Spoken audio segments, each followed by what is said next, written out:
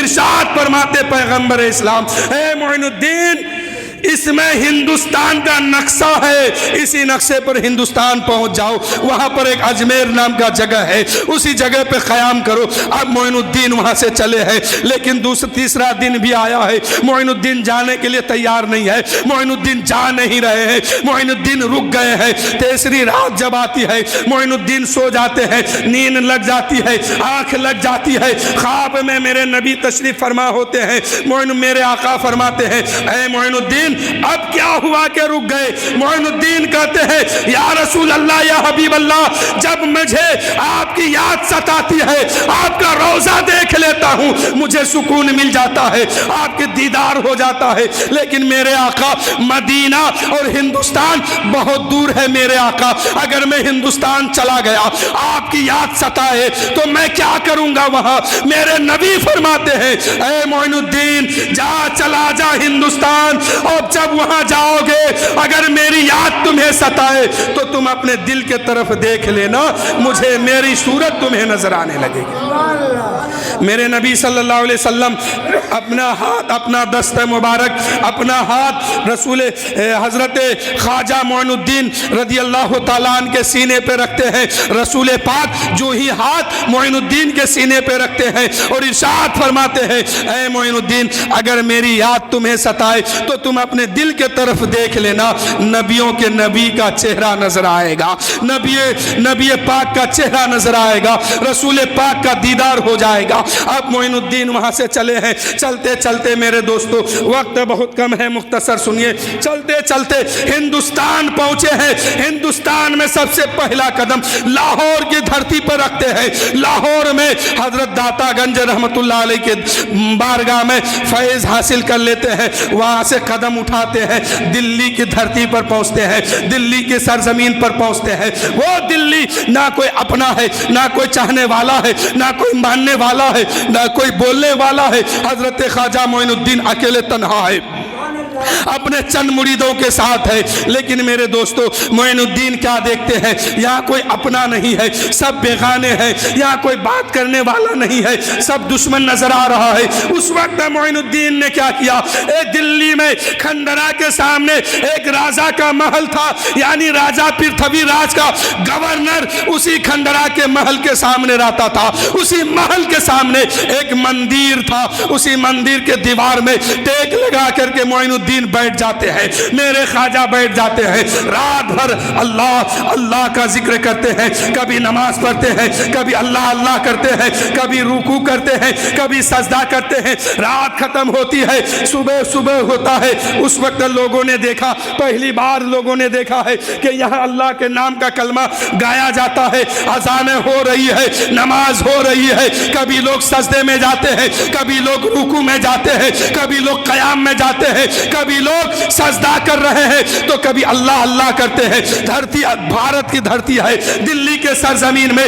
اللہ اللہ اس سے پہلے نہیں کہا گیا تھا, سجدہ اس سے پہلے لوگوں نے نہیں دیکھا تھا. لوگ حیران ہیں, لوگ پریشان ہیں.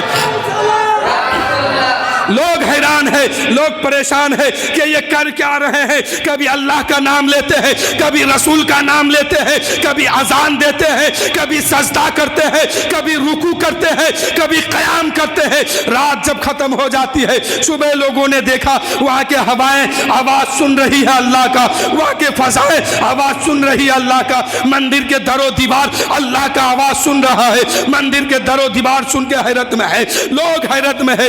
اتنے میں دلی کی عورتیں، وہاں کے رہنے والی جو تھی، وہاں کے باشندہ جو تھی، اپنے گھر سے نکلتی ہے، مندر میں پوجا کرنے جا رہی ہے. ہاتھ میں پوجے کی تھالی ہے، اس میں پانی اور جل ہے اور دودھ ہے اور کچھ ہے، لے کے چلا ہے. یہ عورتیں جب چلی ہے دلی میں اس مندر کے قریب، تو کیا دیکھتے ہیں کہ مندر کے دیوار کے سائے میں ایک بابا ٹیک لگا کے بیٹھے ہیں اور اللہ اللہ کرتے ہیں، کبھی سجدہ کرتے ہیں، کبھی رکوع کرتے ہیں. وہ عورتیں حیران ہے کہ یا اللہ، وہ عورتیں حیران ہے کہ یہ کیا ہو رہا ہے. ہم تو سجدہ کرتے ہیں اپنے معبود کے سامنے، ہم تو سر جھکاتے ہیں اپنے معبود کے سامنے، یہ کس کے سامنے سر جھکا رہا ہے، یہ کس کے سامنے پڑھ رہا ہے، یہ کیا بول رہے ہیں. وہ عورتیں حیرت میں تھی. اتنے میں ایک عورت آگے بڑھتی ہے اور خواجہ معین الدین سے پوچھتی ہے، اے بابا بتاؤ تم کون ہو اور یہ کیا کر رہے ہو. خواجہ معین الدین کہنے لگے، اے بہن، اے بہن، میں جو ہوں میں پردیسی ہوں،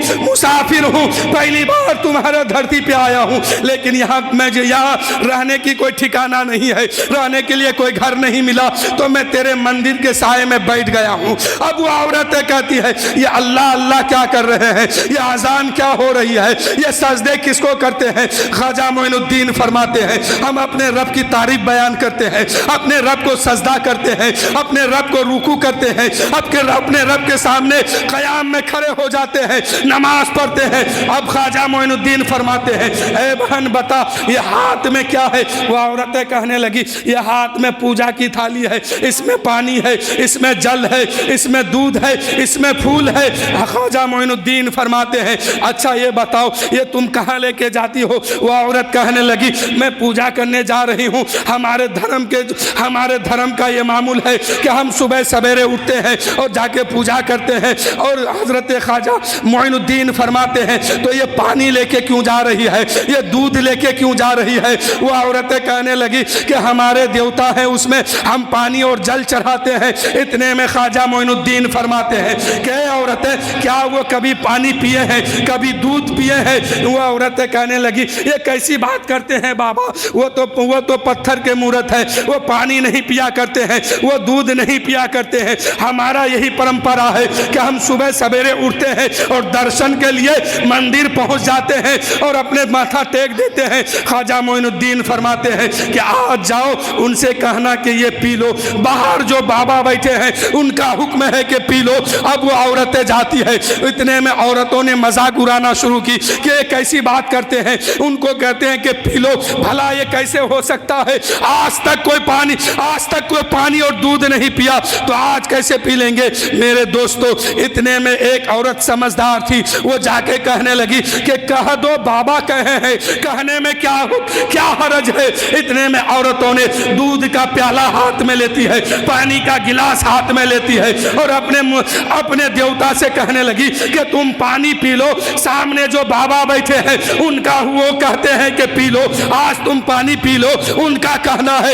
اتنا کہنا تھا، وہ پتھر کا مورت دودھ پینے لگتا ہے، پانی پینے لگتا ہے. جب یہ منظر دلی کی عورتوں نے دیکھا ہے تو بھاگ کے باہر نکلی ہے، تو بھاگی ہے تو نظر ہے غریب نواز کی طرف، خواجہ کی طرف نظر ہے اور آ کے کہنے لگی، اے بابا بتا، آپ کے کہنے سے وہ تو پینے لگا ہے، وہ تو کھانے لگا ہے، اب مجھے بتاؤ اب ہم اس کی پوجا کریں یا تیری پوجا کریں، اس کو مانے یا تجھ کو مانے، اب ہم کس کو مانے. خواجہ غریب نواز وہاں سے تبلیغ شروع کرتے ہیں اور ارشاد فرماتے ہیں، اے دلی کی عورتوں، نہ اسے پوجو نہ مجھے پوجو، تم کسی کو مت پوجو، اس کو پوجو جو تم کو بنایا ہے، جو ہم کو بنایا ہے، جو چاند سورج بنایا ہے، آسمان زمین بنایا ہے، اس کو تم پوجو جو سب کا خالق ہے، سب کا مالک ہے.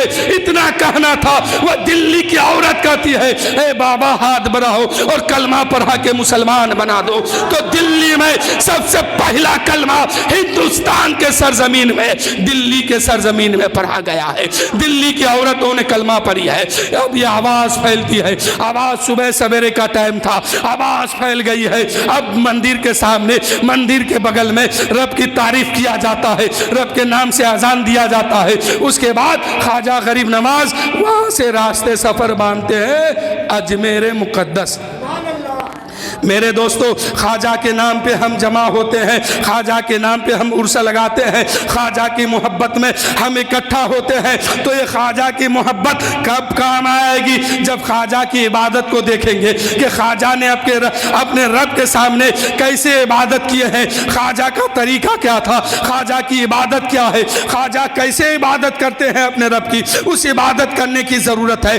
آج خواجہ کا نام ہم لیتے ہیں, نماز کون پڑھے گا؟ خواجہ سے محبت ہم کرتے ہیں, روزہ کون رکھے گا؟ خواجہ کا نام ہم لیتے ہیں, دین پر کون چلے گا؟ اے میرے دوستو, خواجہ غریب نواز نے مدینہ پاک سے لے کر ہندوستان تک جس راستے سے آئے ہیں وہ راستہ آج بھی گواہی دے رہی ہے کہ خواجہ کا قدم جس راستے پہ پڑے ہیں وہ آج بھی مسجد موجود ہے, آج وہاں بھی مسلمان موجود ہے, آج کلمہ پڑھنے والے لوگ ہیں, وہاں نمازیں ہوتی ہے, اذانیں ہوتی ہے. اے میرے دوستو, آج اگر اذان ہو جائے آپ بھی اپنے گھر کو چھوڑ کر مسجد آ جائیں گے, یا گھر میں یا دکان میں یا کھیت میں کھریان میں, جہاں ہو سکے وہی نماز کے لیے کھڑے ہو جائیں گے. تو خواجہ غریب نواز کی توجہ ہوگی اور خواجہ غریب نواز اپنے نبی کے سامنے ایک حاضری لگائیں گے اور عرض کریں گے, یا رسول اللہ, جس کا رہنما آپ نے مجھے بنا کے بھیجا ہے, میرے رعایوں کی کوئی نماز قضا نہیں ہے, میرے ماننے والوں کی نماز قضا نہیں ہے, میرے چاہنے والوں کی کوئی روزہ قضا نہیں ہے. تو یقیناً میرے دوستو, گنبد خضرا کے اوپر سے کرامتوں کی بادل اٹھے گی اور ہندوستان کے سرزمین پر آ کر آپ کے سروں پر ایسا برسے گی کہ کرامتوں کا بادل ایسا برسے گی کہ اعلیٰ حضرت فرماتے ہیں کہ میرا تن من دھن سب پھونک دیا, یہ جان بھی پیارے چلا جانا. تو میرے دوستو, خواجہ غریب نواز اب ہندوستان میں ہے. اب دلی سے اجمیر پہنچتے ہیں. جو ہی اجمیر پہنچے ہیں, اجمیر میں کیا دیکھتے ہیں؟ یہاں کی فضائیں دشمن ہے, ہوائیں دشمن ہے, پتھر دشمن ہے, پہاڑ دشمن ہے, زمین دشمن ہے, پانی دشمن ہے. یہاں پر تو لوگوں کو لوٹا جاتا ہے, منڈپ سے دلہن کو اٹھایا جاتا ہے, عزت کا پیمال کیا جاتا ہے. راجہ پرتھوی راج اپنی حکومت چلاتا ہے, غریبوں پر اتیاچاری کرتا ہے. خواجہ غریب نواز ایک پتھر کے چٹان کے سامنے جا کے بیٹھ گئے. رات بھر اللہ اللہ, دن بھر اللہ اللہ, یعنی صبح ہے تو اللہ, شام ہے تو اللہ, نماز روزہ سب ہو رہی ہے. اب میرے دوستو, کچھ دن گزر گیا ہے. راجہ پرتھوی راج کو خبر ملتی ہے کہ ایک بابا آئے ہیں ہمارے اجمیر میں, جو پتھر کے چٹان میں ٹیک لگا کر اللہ اللہ کہتے ہیں, کبھی سجدہ کرتے ہیں, کبھی رکوع کرتے ہیں, کبھی نماز پڑھتے ہیں. اس نے کہا, راجہ پرتھوی راج نے کہا, جاؤ اس بابا سے کہہ دو کہ یہاں سے چلا جائے. خواجہ غریب نواز نے فرمایا, اے راجہ پرتھوی راج, میں جانے نہیں آیا ہوں, تمہیں بھگانے آیا ہوں. سلطنت اب تمہاری نہیں, میرے ہاتھ میں ہے. راجہ پرتھوی راج نے کہا کہ اے بابا, یہ زمین میری ہے, پہاڑ میرے ہے, پہاڑ میرے ہے, ہوائیں میری ہے, فضائیں میری ہے, دریا میرے ہے, سمندر میرے ہے, پانی میرے ہے, انا ساگر میرے ہے, تراگر پہاڑ میرے ہے, حکومت میری ہے, راجہ میں ہوں, بادشاہ میں ہوں, مجھے بھگانے کی بات کرتے ہو. خواجہ غریب نواز فرماتے ہیں, اے پر راجہ پرتھوی راج, ظلم کرنا چھوڑ دے, غریبوں کو ستانا چھوڑ دے, دوسروں کی ماں بہن کو بے عزت کرنا چھوڑ دے, تو تمہیں رہنے کا حق دیا جائے گا. لیکن پرتھوی راج نے کہا یہ نہیں ہو سکتا. تو خواجہ غریب نواز فرماتے ہیں کہ پھر تمہیں یہاں سے بھاگنا ہوگا, پھر تمہیں یہاں سے جانا ہوگا. میرے دوستو, راجہ پرتھوی راج نے کہا کہ بابا, یہ زمین تو میری ہے, حکومت میری ہے, سب کچھ میرا ہے, پھر آپ بھگانے کی بات مجھے کیوں کرتے ہیں؟ آپ بھاگ جائیے. خواجہ نے فرمایا, دیکھ, اللہ اللہ تعالیٰ نے میرے ہاتھ میں ہندوستان کی حکومت دیا ہے اور میرے نبی نے عطائے رسول بنا کر مجھے یہاں بھیجا ہے. ہندوستان کی حکومت اب تیرے ہاتھ میں نہیں ہے, ہندوستان کی حکومت اب میرے ہاتھ میں ہے. یہاں کا بادشاہ میں ہوں, یہاں کا راجہ میں ہوں, یہاں کا حکمراں میں ہوں. اب جو میں کہوں گا وہی ہوگا, اب جو تم کہو گے وہ نہیں ہوگا. تو میرے دوستو, خواجہ صاحب کے سامنے راجہ پرتھوی راج نے جنگ چھیڑ دیا. خواجہ صاحب نے فرمایا, اے راجہ پرتھوی راج, دیکھیے یہ زمین ہے, یہ پتھر ہے, یہ پیڑ ہے, یہ پودے ہیں, یہ پہاڑے ہیں, یہ پانی ہے, یہ سب کچھ ہے. اگر تمہیں عقل ہے, تمہارے اندر طاقت ہے, تو اس پہاڑ کا سینہ چاک کر دیکھ, اس میں لفظ اللہ داخل ہو چکا ہے. اگر تمہارے اندر طاقت ہے تو اس پہاڑ کو پھاڑ کے دیکھ, اس میں لفظ اللہ داخل ہو گیا ہے. اس چٹان کو پھاڑ کے دیکھ, اس میں لفظ اللہ نقش ہو چکا ہے. انا ساگر پانی کو اٹھا کے دیکھ, اس میں اس نے اللہ کا نام پڑھنا شروع کر دیا ہے. اس لیے اگر بھاگنا ہے تو تمہیں بھاگنا ہوگا, میں نہیں بھاگوں گا, ورنہ میری بات مان لو. راجہ پرتھوی راج نے وہاں سے طرح طرح کا اپنا جو پروگنڈا تھا وہ کیا, لیکن میرے دوستو ایک دن خواجہ کے سامنے ہار گیا. خواجہ کے سامنے مقابلے میں بڑے بڑے جادوگر کو بلایا. رام دیو جادوگر, جے پال جوگی جو سب سے بڑا جادوگر تھا اس کو بلایا. بلانے کے بعد اپنا کار کرتوت شروع کیا. جے پال جوگی آیا اور کہا کہ اے راجہ پرتھوی راج, آپ کیوں پریشان ہیں, میں چٹکی بجاؤں گا یہ بھاگ جائیں گے. کہا کہ اچھا کرو, پھر جو تم مانگو گے دیا جائے گا. جوگی جے پال سامنے آیا, اپنا جادو چلایا, سانپ بھیجا. خواجہ غریب نواز نے اپنے مریدوں کو اکٹھا کیے اور حصار باندھ دیا آیت الکرسی پر کے, اور کہے کہ اس سے باہر مت نکلنا. اب ادھر سے سانپ آیا, وہاں جا کے جل گیا. جوگی جے پال جب ہار گیا تو کہا کہ اے خواجہ, اب مقابلہ زمین پر نہیں ہوگی, اب ہواؤں میں مقابلہ کرنا ہے. تو خواجہ نے فرمایا وہ کیا؟ تو جے پال جوگی نے کہا کہ میں ہوا میں اڑ رہا ہوں, میں ہوا میں جا رہا ہوں, اگر آپ کے اندر طاقت ہے تو مقابلہ کیجئے. اتنے میں جے پال جوگی اڑا. تو خواجہ صاحب کے ساتھ 2 کھرنگ بھی تھے.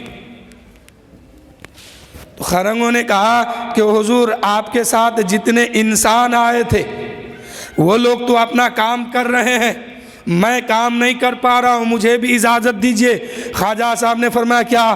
تو وہ خرنگ کہنے لگے حضور اگر آپ کا اشارہ ہو جائے تو جے پال جوگی کو تیرے قدموں میں لا کے رکھ دوں گا.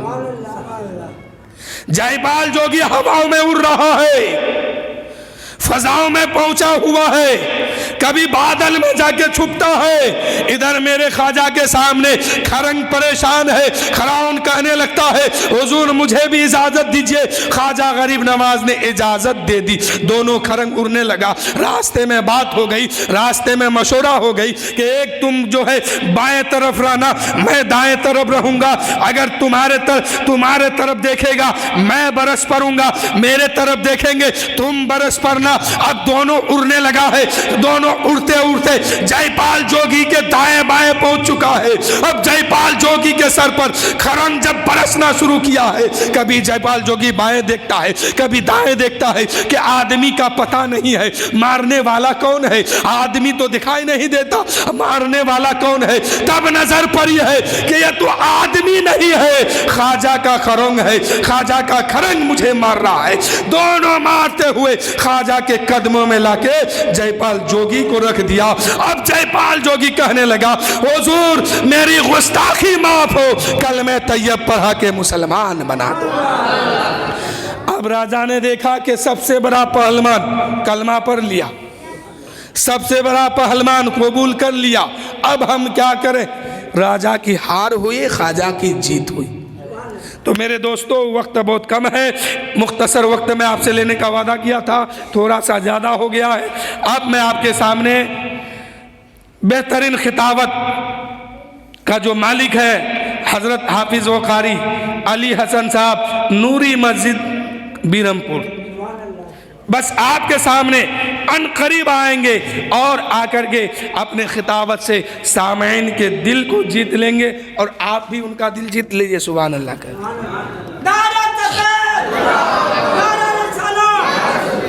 حضور صلی اللہ علیہ وسلم کی بارگاہ میں ایک صحابی آئے, کہنے لگے یا رسول اللہ, دنیا کا سب سے اچھا انسان کون ہے, سب سے بہتر کون ہے؟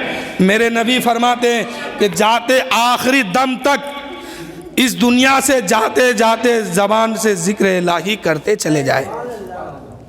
میرے نبی کیا فرمائے کہ مرتے دم تک, آخری سانس تک,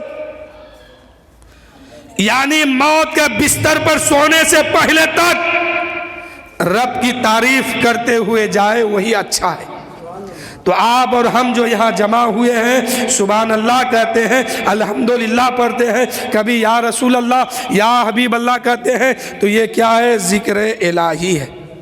سبحان اللہ کا نا ذکر الہی ہے, الحمدللہ پڑھنا یہ بھی ذکر الہی ہے. تو میرے دوستو, جتنے دیر آپ بیٹھے ہیں اور جتنے دیر حضرت آپ کے سامنے ہوں گے, یہ ذکر الہی میں آپ کا ٹائم گزرے گا. درود شریف پڑھیے, اللہم صلی علی سیدنا شفیعنا حبیبنا مولانا محمد مادن الجود الکرم بارک وسلم صلو علیہ الصلوۃ والسلام علیک یا رسول اللہ صلی اللہ تعالی علیہ وسلم. سب سے اونچا ہند میں جھنڈا ہے اجمیر کا. بس خواجہ غریب نواز کے شان میں ایک منقبت سماعت کیجئے, انشاءاللہ میں اپنی گفتگو ختم کروں گا. کہ سب سے اونچا ہند میں جھنڈا ہے اجمیر کا, سارے ہندوستان پر سایہ ہے اجمیر کا, سارے ہندوستان پر سایہ ہے اجمیر کا.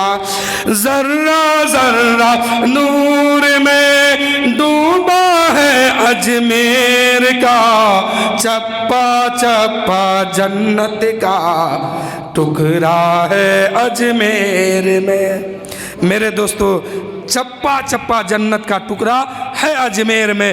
میرے دوستو, شاعر کہتے ہیں کہ خواجہ کا ہر دیوانہ کھویا کھویا رہتا ہے. خواجہ کا جو دیوانہ ہے وہ دین میں اس طرح ڈھل جاتے ہیں, اس طرح مگن رہتے ہیں دین میں کہ اب ان کی ہوش, ان کا دماغ, ان کا دل سب دین محمدی پہ قربان ہے. اور یقیناً کامل انسان وہ ہے جو اپنے نبی کی شریعت, اپنے نبی کی محبت, اپنے رب کی محبت, اپنے اولیاء اللہ کی محبت اپنے دل میں بسا لے اور اس دنیا سے چلے جائے, وہی کامل انسان ہے. تو رب کی محبت, رسول پاک کی محبت اور رسول پاک کی غلاموں کی محبت اپنے سینے میں بسائیے اور اس شعر کو سنیے کہ خواجہ کا ہر دیوانہ کھویا کھویا رہتا ہے, ہر پل نغمہ جھوم کر گاتا ہے اجمیر کا, ہر پل نغمہ جھوم کر گاتا ہے اجمیر کا. ذرہ ذرہ نور میں ڈوبا ہے اجمیر کا, ہر پل نغمہ جھوم کر گاتا ہے اجمیر کا. اب خواجہ کے دیوانوں کے بارے میں سنیے کہ خواجہ کا دیوانہ کون ہے.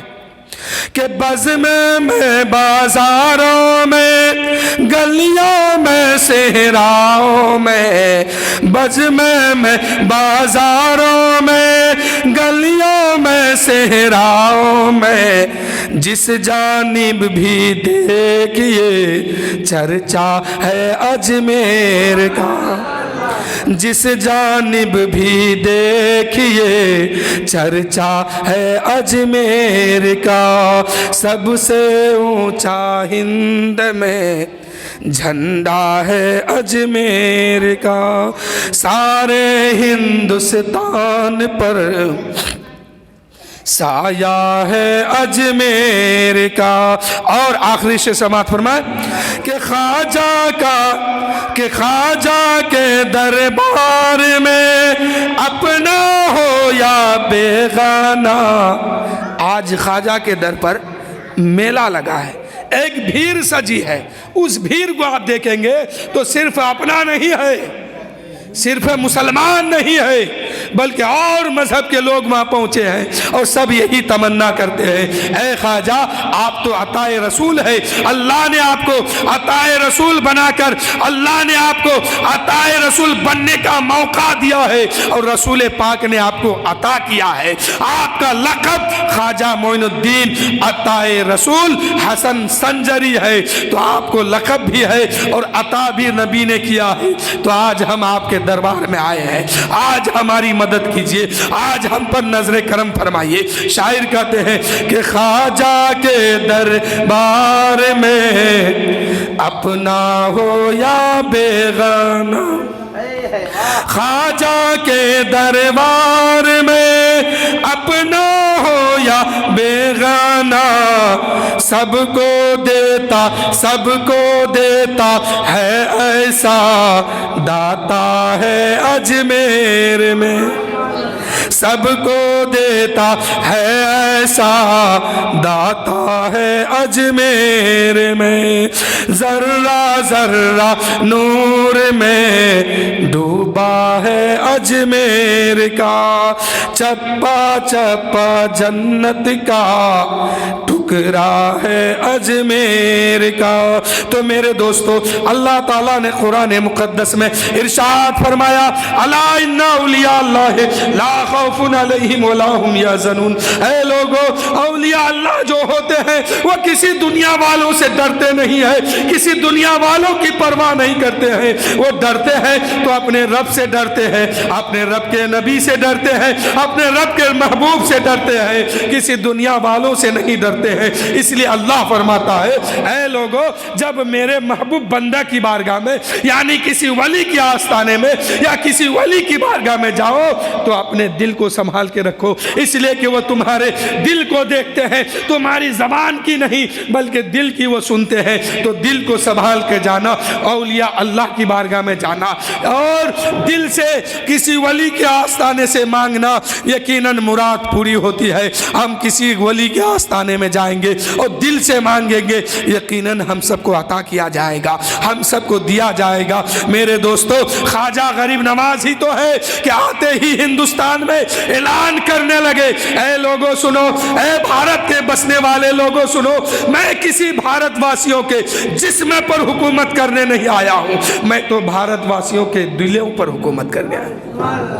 میں بھارت میں کسی کے جسم پر حکومت کرنے نہیں آیا ہوں، حکومت میرے ہاتھ میں ہے، بادشاہ میں ہوں، سلطنت مجھے دیا گیا ہے، راجا بھی میں ہوں، لیکن کسی کے جسم پر حکومت کرنے نہیں آیا ہوں بلکہ میں سب کے دلوں پر حکومت کرنے آیا ہوں. اور یقیناً میرے خواجہ پورے بھارت میں سب کے دل میں حکومت کر کے بتا دیے ہیں کہ لوگوں دیکھو آج روزہ میرا ہے، میرے تربت ہے اور پورے دنیا سے لوگ آتے ہیں، عقیدت لے کے آتے ہیں، محبت کے ساتھ آتے ہیں. تو میرے خواجہ فرماتے ہیں کہ میں کسی کے جسموں پر حکومت کرنے نہیں آیا ہوں بلکہ بھارت والوں کے دلوں پر حکومت کرنے آیا ہوں. میرے دوستو جسموں پر حکومت کرنا یہ آسان ہے، دلوں پر حکومت کرنا آسان نہیں ہے. تو میں اپنی تقریر کو یہیں سے ختم کر رہا ہوں. وآخر الدعوانا ان الحمدللہ رب العالمین. بس اس شعر کے ساتھ کہ یہ آن اور شان محمد کے نام پر، قربان میری جان محمد کے نام پر. بس حضرت آپ کے سامنے ہیں، بہت جلدی اپنے کرسی خطابت کو سنبھالیں گے. ان کے آنے سے قبل میں ایک شعر کہنا چاہتا ہوں کہ یہ آن اور شان محمد کے نام پر، قربان میری جان محمد کے نام پر. اور سر جب امام پاک کا تن سے جدا ہوا وہ پڑھتے رہے قرآن محمد کے نام پر. اور بھارت میں خواجہ سنجر ہے، اس لیے بھارت میں خواجہ